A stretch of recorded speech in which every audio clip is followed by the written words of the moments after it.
All right, class. Today we're going to talk about chapter 7. You can think about this is the class for July 3. And today we're going to talk about mostly bond. So I know that you guys may be unfamiliar with the word bond. So let's briefly talk about what is a bond, what are some characteristics, and what are some cash flows of the bond, and then we'll move ahead and try to value the bond, like price the bond. Okay.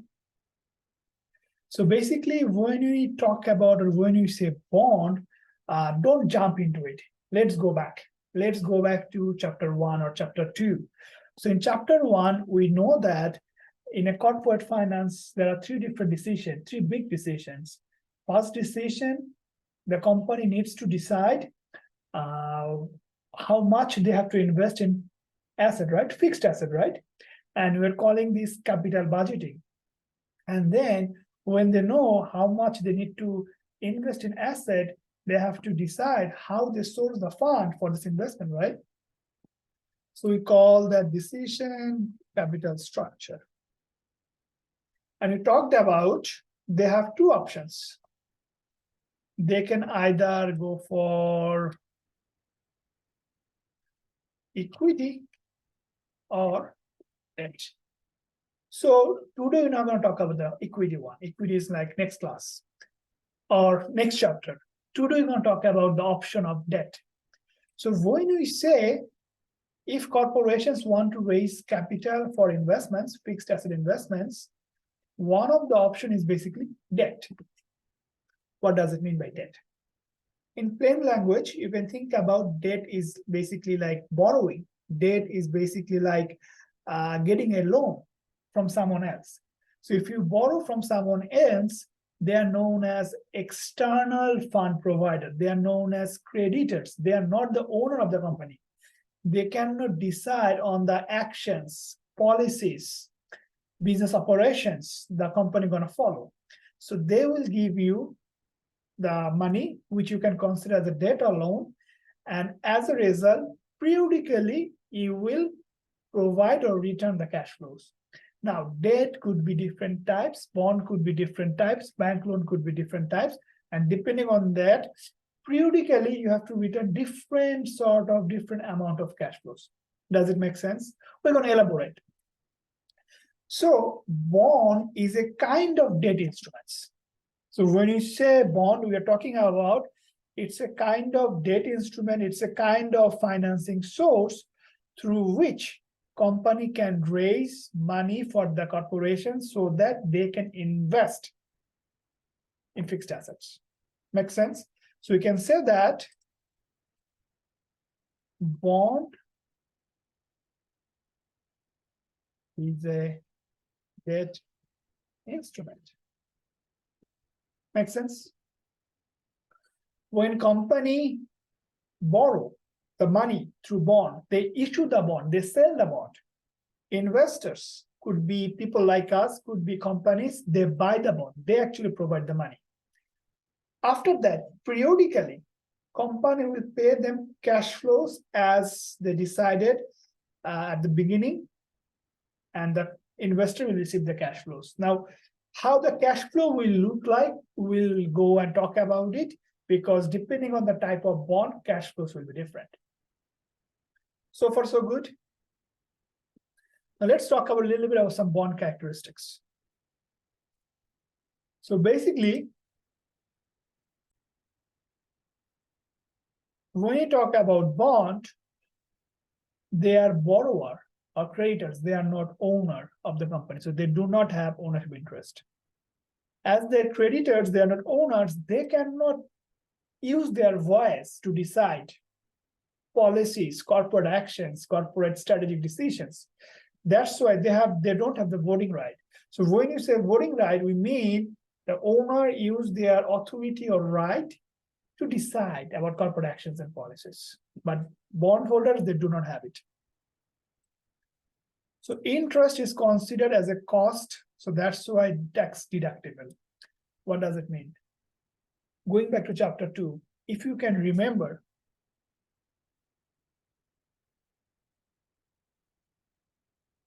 sales minus cost minus depreciation equals to EBIT.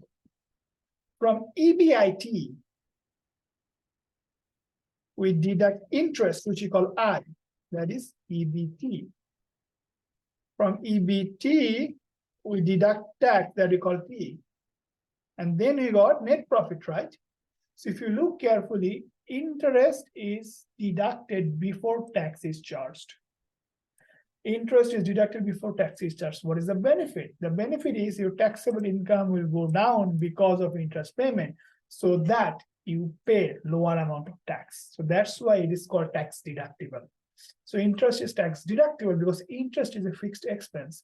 No matter what, whether you're making good amount of money or bad amount of money, you have to pay interest payment as you decided at issuance. Periodically, could be 6 months, could be at 1 year, could be at 3 months. Okay, each period, each frequently, you have to pay the interest payment. Okay, makes sense? What is tax deductibility? Now, bondholders or creditors have legal recourse. What does it mean? So basically, as I told you, interest payment is fixed burden. You have to pay it. As a result, if the borrower, which is the company, do not pay those fixed obligations on time, creditors or the investors of bond have the right to file for bankruptcy. This is called legal recourse. They have the right to decide whether they'll file for bankruptcy or not, because borrowers fail to make promise payments. Borrowers fail to make promise payment, which is a terms and condition of what? Bankruptcy.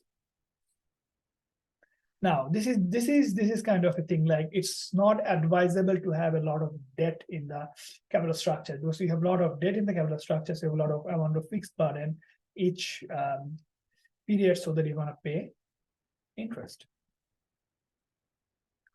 Now, this is bond characteristics, some terms and conditions.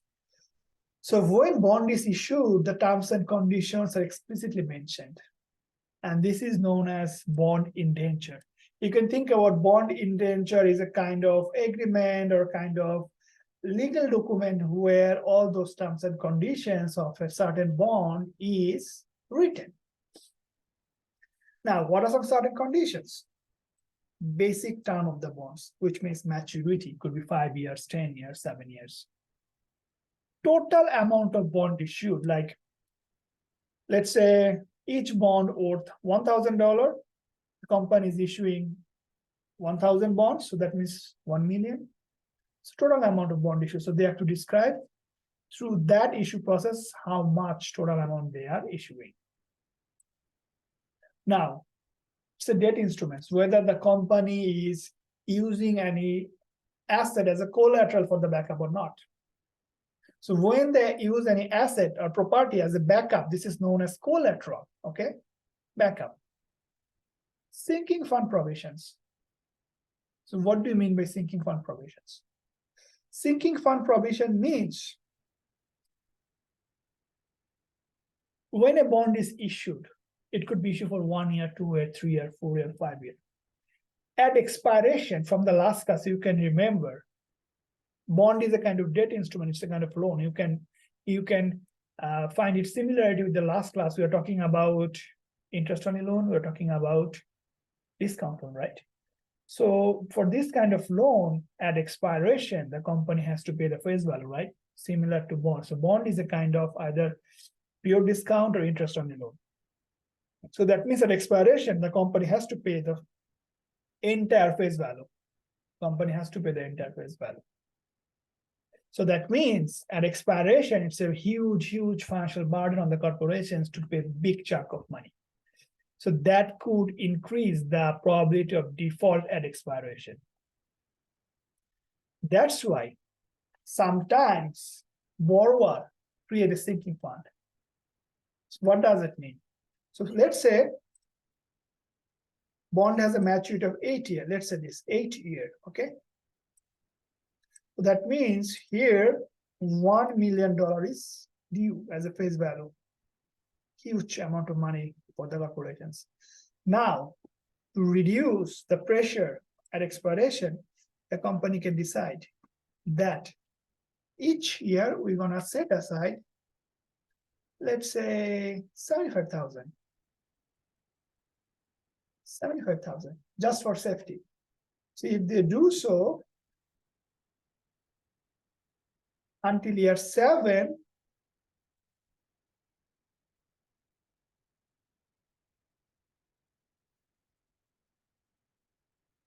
they do so until year 7. Here, they almost save 500,000. So the pressure is, so this is 525K, right? 525K. So 500,000, they almost save 500,000. So that means at year 8, they only need 500,000 to pay back the loan. So the fund they created over the year is known as sinking fund. Okay. Call provision. So basically, call provision means sometimes the borrower keep a right or create a right that they have the right to call back the bond. So basically, going back to the original example, the bond has a maturity of 8 years, but in the middle of 4 years, the company decided, I will call back the bond. I will pay the entire face value here, and I will call back the bond. I'll pay back all my lenders early. You can think about just paying back early. Now, what will motivate the company to exercise this right? Because we know that the company actually issue bond so that they have the money to run the business, and the corporation has the infinity of life. So why they should call back the bond at end of year 4? Why? The answer is interest rate on the economy is a stochastic process, or you can think about interest rate on the economy is floating. It's not, it's never been fixed. Maybe they issued a bond here at 8% rate, okay? They issued a bond here at 8%, 8%.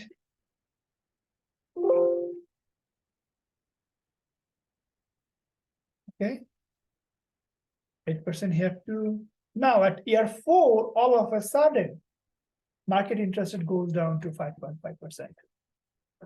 Now, this is not wise for the company to continue these bond payments because they have to pay 8%. But if they call back the bond and issue another bond, they can reduce the cost, right? So that's why call provision gives the borrower the right to call back the bond. And the motivation is they will call back the bond when the market interest rate drops significantly from the rate they actually issued the bond. Make sense? Protective covenants. You can think about its restrictions. It's a restrictions given by lender or the investor of the bond on the borrower that you are not supposed to do those kind of activities. So they actually tell you that being a borrower, you should not engage in this kind of activity. For example, they can tell you you should not pay more than 20% of your net income as profit. Why?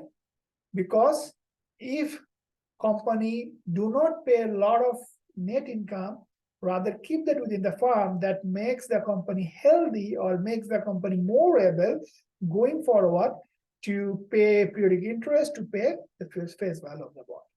So this is protective covenants. So this is some characteristics. Now, some classification. So basically, sometimes bonds are secured by financial security or real property. So those are called secured bond, and those are called collateral mortgage. If not, bond is called unsecured, okay? And any bond in general having a maturity of less than 10 years is known as notes. Any bond in general having a maturity of less than 10 years is known as notes. Now, seniority. So basically, there is a characteristics of bond. So when a company is bankrupt, when a company needs to be liquidated, bonds holders will get the payment first before stockholders. So let's say there is a company currently have asset 100 million. We know that it should be equal to debt. Let's say 30 million. Equity. Let's say 70 million, right? So now they have an asset. Now they have to liquidate. They make a big loss. So their asset become 90 million, let's say this way. Or let's say 80 million. So they have to liquidate because they are not able to pay the debt holders. Now, if they liquidated all of their asset in 80 million, so that 80 million will be used to pay 30 million of debt first. That 80 million will be used to pay 30 million of debt first. And then the rest will go to equity holders, okay? 50 million. So equity holders will be at the loss. But sometimes there are similar kind of bonds. In that case, the corporation needs to decide or needs to publish or needs to explicitly say which bond is senior, which bond is junior. The reason is if they say bond A is senior, bond B is junior, in liquidation, bond A will be paid first out of the debt instruments and then bond B will be paid first. So the idea is when liquidation, all those liquidated money will be used to pay the debt, then equity. But if debt has seniority, juniority, senior debt will be paid first, then junior debt, then equity. So that's the argument.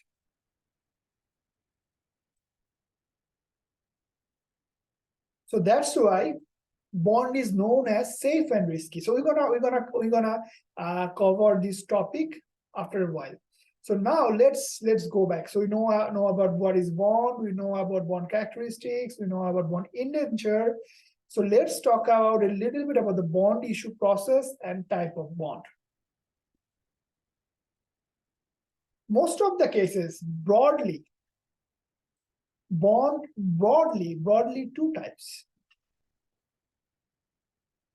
Coupon bonds, zero coupon bonds. In the bond industry, bond setting, coupon bonds are known as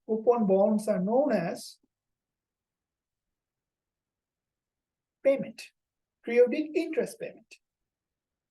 So when the bond is a coupon bond, you can think about this is equivalent to interest only. And how the structure should be. If it has a 8 year of maturity, so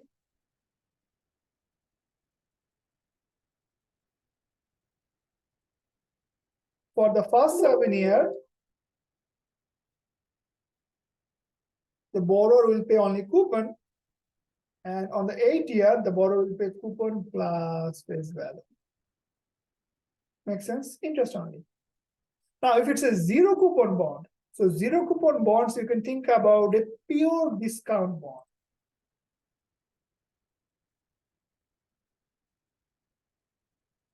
Pure discount bonds. From the last class, if it's a pure discount bond,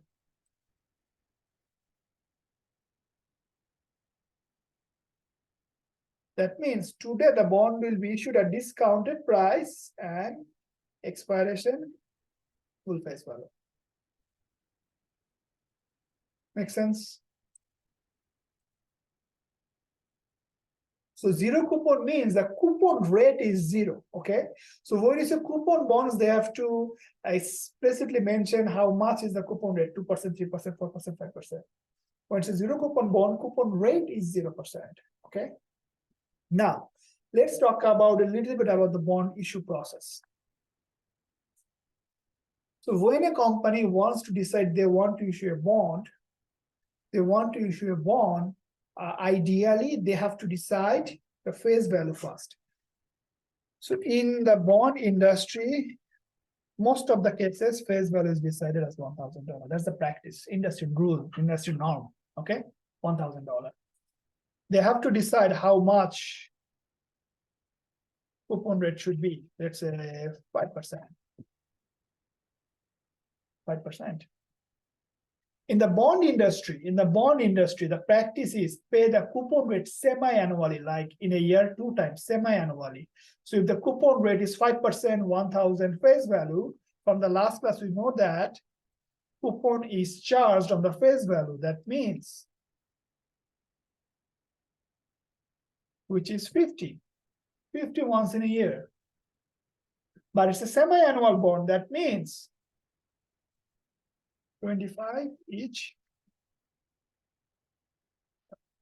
So if nothing mentioned in the problems, in the questions for bond, coupon payment is semi-annual. If it's mentioned quarterly, monthly, annually, then you do.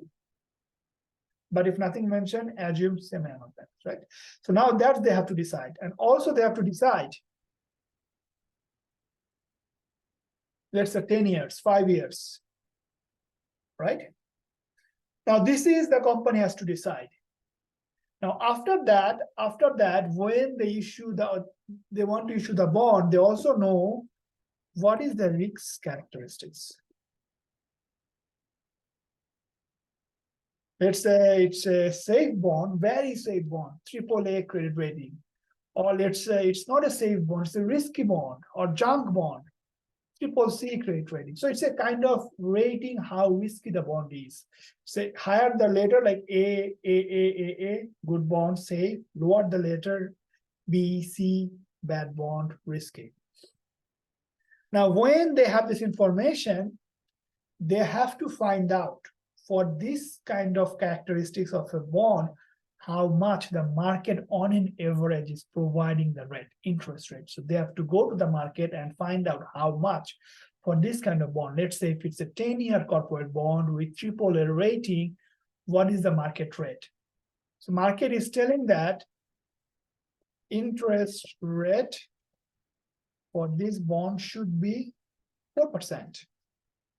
Now, this 4% rate will be used, 4% rate will be used to find the price of the bond today. Now, let's talk about the cash flows of this bond. So it's a 10-year, right? That means, let's make it until, give me 1 second, I'm wrong.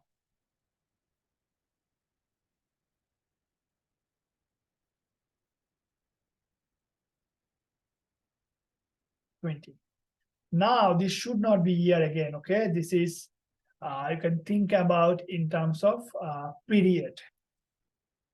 So period means first period, 6 months, second period, 1 year, third period, 1.5 year, 2 year, 2.5 year, 3 year, 10 year. Make sense? Okay.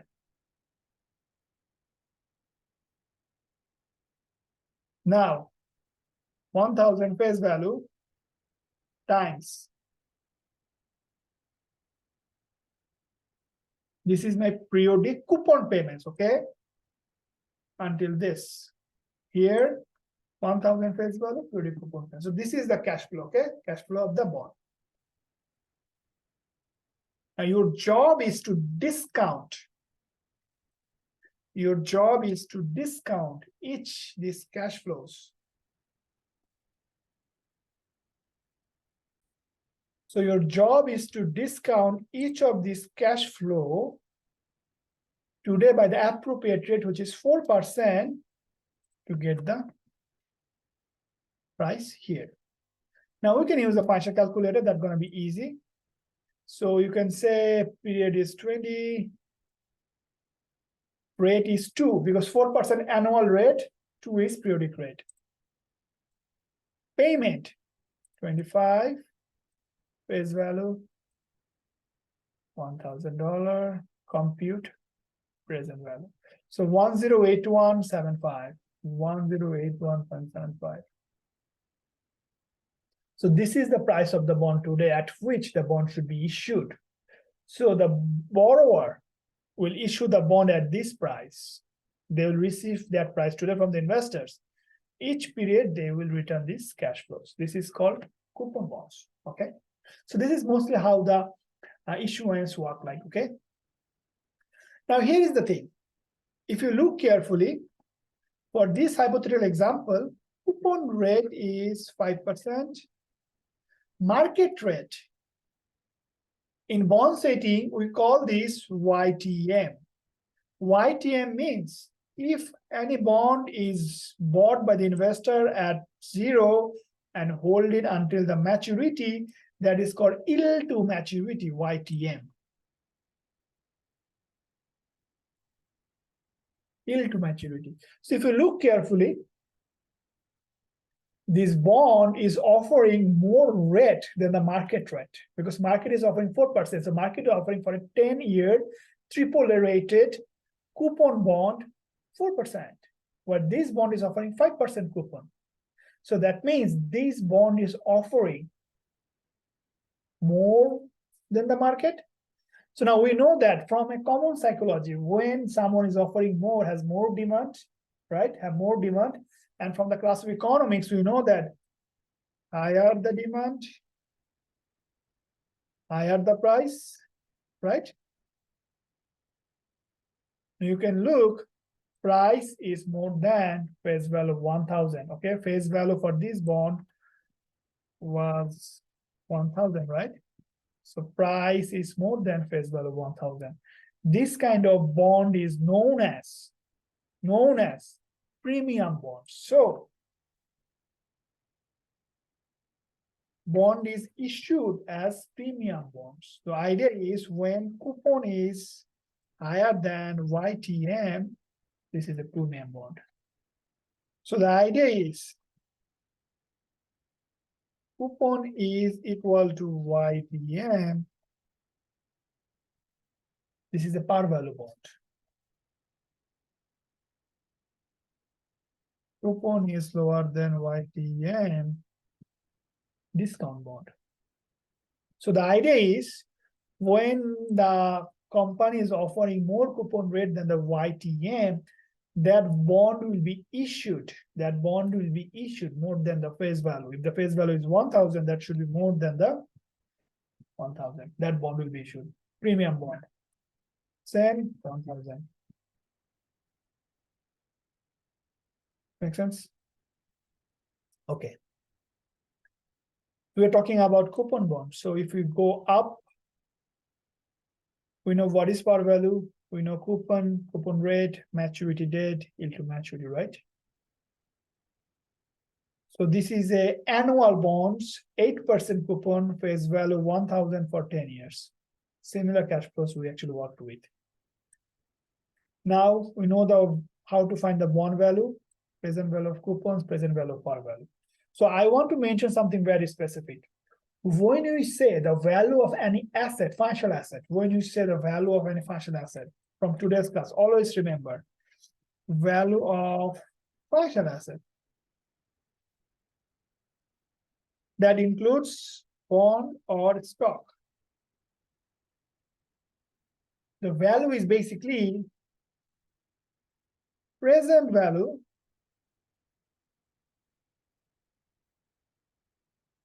of all the expected cash flow. Present value of all the expected cash flow. Now, why we're saying expected? Because those cash flows are in the future. They are not today, okay? Company can default, do not pay. So present value of the expected cash flow. So we're going to talk about present value of expected cash flow of the stock next class, next chapter. So this is a very basic example that we did. Consider a bond with coupon rate of 10%, annual coupon. So don't do semi-annual. It said annual. Par value 1,000. So that means 5 years. So year 1, 2, 3, 4, 100, 100, 100. Year 5, 100 plus 1,000, 1,100.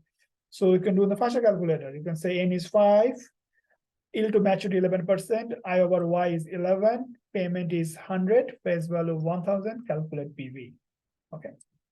If you look carefully, the company is offering less than the market. Company is offering less than the market.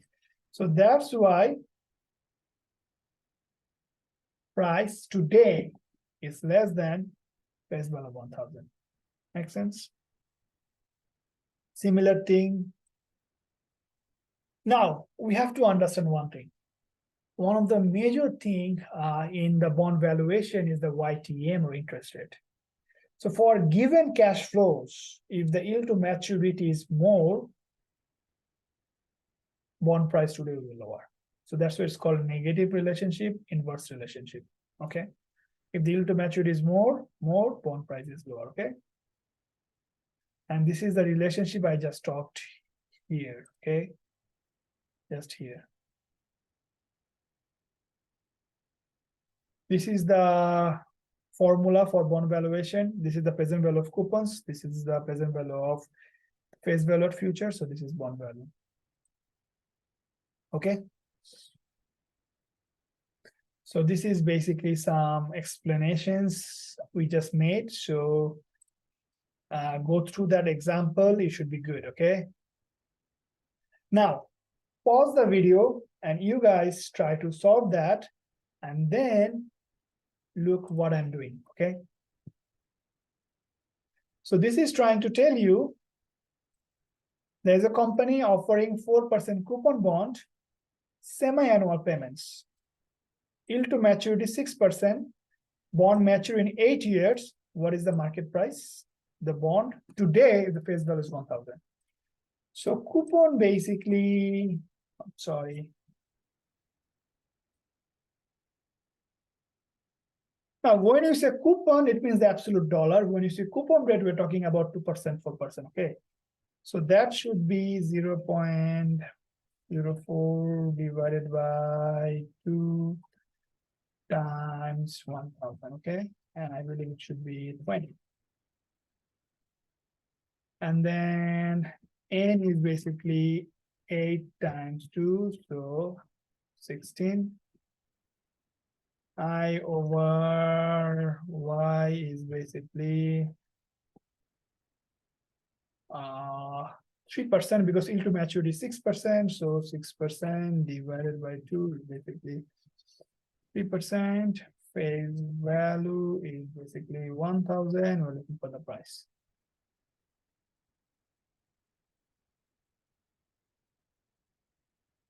Okay. So N is 16. P payment is 20. Face value 1,000. Compute present value.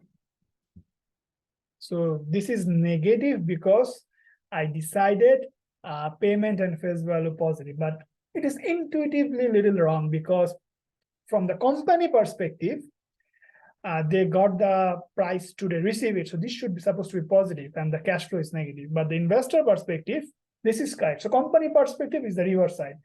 And investor perspective, this is correct. So 874. So what is the price? 874.39. Okay. Now, as we said,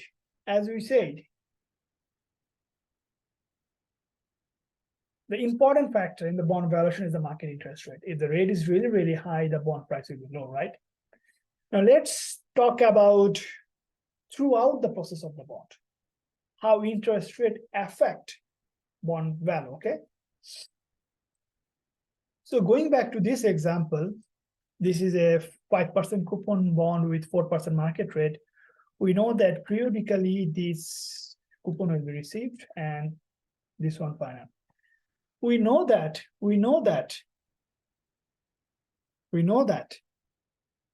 in finance, we believe in compound interest. So that means all this cash flow will be reinvested. All this cash flow will be reinvested, right? Until here. All this cash flow will be reinvested until here. So that's one of the assumptions, reinvestment policy. And the second assumption is we also know that we can trade the bond throughout the life, right? There's a secondary market, we can go there and trade our bond, right? And we have to accept the market price. Now, when the bond is issued, everything is fixed. Coupon rate 5%, face value, times to maturity, everything is fixed. The thing that is not fixed is the market interest rate. That can fluctuate. That can be 4% here, 4%, could be 5, 6, 3, 3, 4. That can be fluctuating. So now, if we do not sell the bond, if we decided if we do not sell the bond, we'll hold the bond for entire maturity. That means at expiration, our face value is guaranteed 1,000, doesn't matter. But if we want to sell the bond here at year 8 or year 4 is semi-annual, year 4, end of year 4, semi-annual, market rate could be anything here, even could be 7%. So market rate is way more than the coupon payment, right? So that means here on the market, that bond will be traded at a lower price than the face value. So if we do not want to trade the bond for the entire maturity, we'll get this face value. We'll get this face value. If we want to trade the bond, we have to go to the market, we have to know the market rate, and we have to accept the market price. So market price will be way less than the face value. This is called interest rate risk. So if we want to trade the bond during the life of the bond, if market interest goes up, as a result, price goes down, this is called the interest rate risk. And also, we know that we're going to reinvest all of these cash flows, right? If interest rate goes down, this is good for the price. Price will go up, but we don't want to trade the bond. We want to hold the bond. Interest rate goes down, we are reinvesting all this cash flow at a lower rate than expected, because we're expecting we're going to reinvest throughout the years all this cash flow at 4%. Now the market rate, let's say here is 2%. So that means all these cash flows will be reinvested at 2%. So that means the reinvestment income from this cash flow will be lower. This is called reinvestment risk. Right? Change in price due to change in interest rate is known as price risk. Uncertainty concerning rates at which cash flow can be reinvested is known as reinvestment risk. Right? Now pause the video again with this problem. So I think we just, let's see, did you do it before? What's that? Oh yeah, no, we didn't do it before. A 12-year 5% coupon bond pay interest semi-annually. That means coupon should be 2.5% times 1,000. So 0.025 times 1,000 is basically 25. And N should be 24, 12 times 2 should be 24.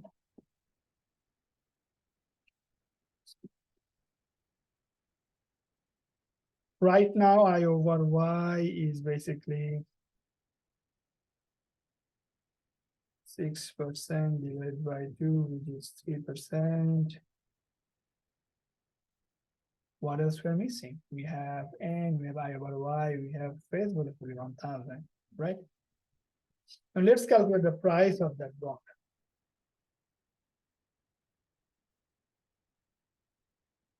So price, so 25 is payment, 1,000 is face value, 24 is N, and this is 3.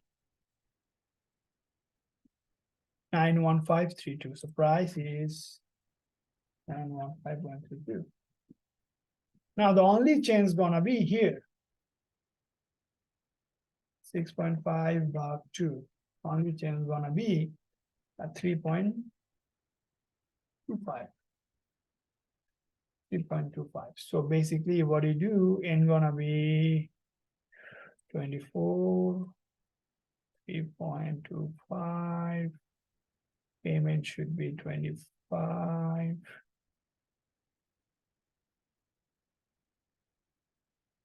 Sorry, I think I mistyped something. So let's do it again. N gonna be 24. I over Y should be 3.25. Payment is 25. Face value is 1. Compute present value. So now the new price become 876.33. So did you see that price drop from 915 to 876? It's because of what? It's because of interest rate goes up. So if interest rate goes up, price should go down.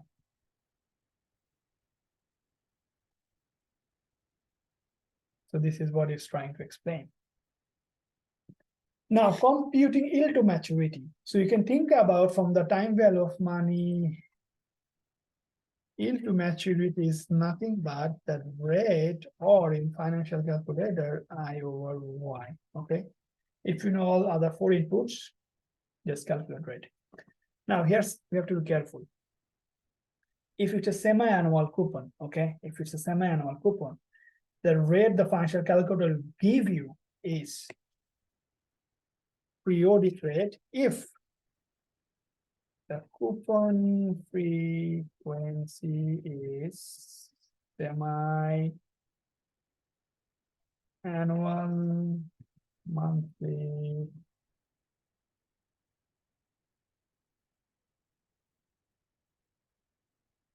okay.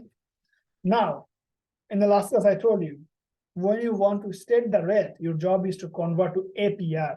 So convert the periodic I over Y to APR. Okay. Make sense? Now, there is a problem, YTM, with annual coupons. So basically, 15 years, 100 is payment. This is the price. So make sure if you are doing payment and face value positive, price is negative. So be careful, okay? If you're doing price is positive, then payment and face value both are negative. So make sure you follow this way, okay? This is easy. So what I'm trying to tell you, if you do 15 here, 9 to 8.09 here, present value, payment actual.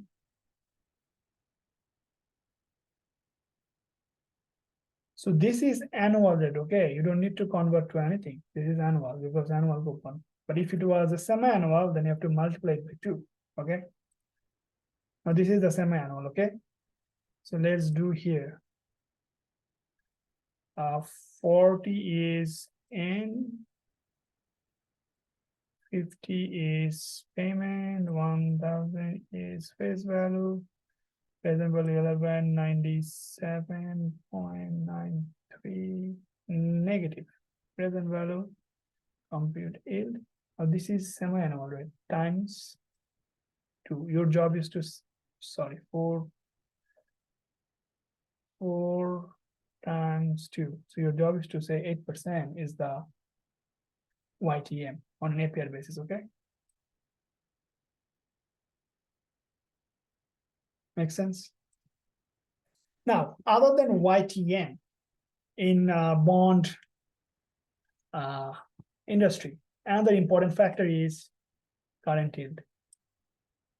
So it's a easy formula, annual coupon divided by price. The trick is sometimes coupon is semi-annual, quarterly, monthly. So if it's a semi-annual coupon times 2, convert to the entire total annual coupon, okay? Entire total annual coupon.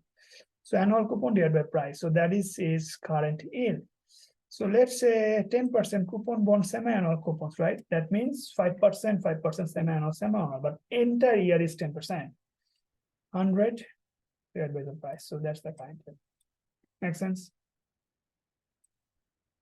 So we actually did it on Excel. Excel basically do the present value thing, okay?